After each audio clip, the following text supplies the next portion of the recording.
ज्ञानवापी मस्जिद के सर्वे का आज तीसरा दिन, बचे हुए करीब 20% हिस्से का होगा सर्वे। अब तक 80% सर्वे का काम हो चुका है पूरा।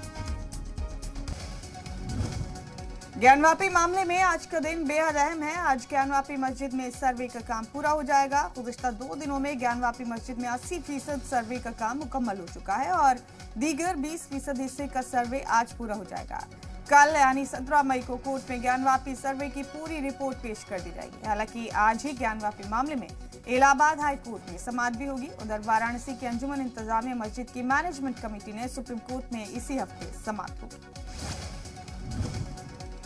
दूसरी बड़ी खबर देते हैं आपको। साबिक कैबिनेट वजीर और रामपुर से समाजवादी पार्टी के रुकने असेंबली आजम खान पर 5 दर्जन से ज्यादा मामले दर्ज हैं। इस वक्त वो सीतापुर जेल में बंद हैं। इस बीच उनकी मुश्किलात कम होने का नाम नहीं ले रही।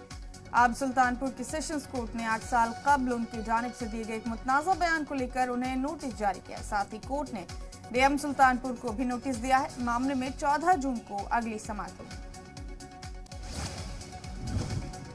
तीसरी बड़ी खबर देते हैं आपको। रूस यूक्रेन जंग का आज 82वां दिन है। आज़ोवस्टल प्लांट के आसपास दोनों ममालिक के फौज के बीच आमने सामने की जंग चल रही है। हालांकि इस जंग में रूस से टक्कर लेने के लिए यूक्रेन को गैर मुल्की हथियार मुसलसल भेजे जा रहे हैं और इन हथियारों के दम पर अब यूक्रेन रूस पर अपना जवाबी हमला भी कर रहा है। यूक्रेन मुसलसल रूसी हमले का जवाब दे रहा है। इस बीच यूक्रेन ने रूस मकबूजा एक शहर बेलगोरोड में मिसाइल से हमला किया है। बेलगोरोड यूक्रेन की सरहद से सटा रूस का एक शहर है।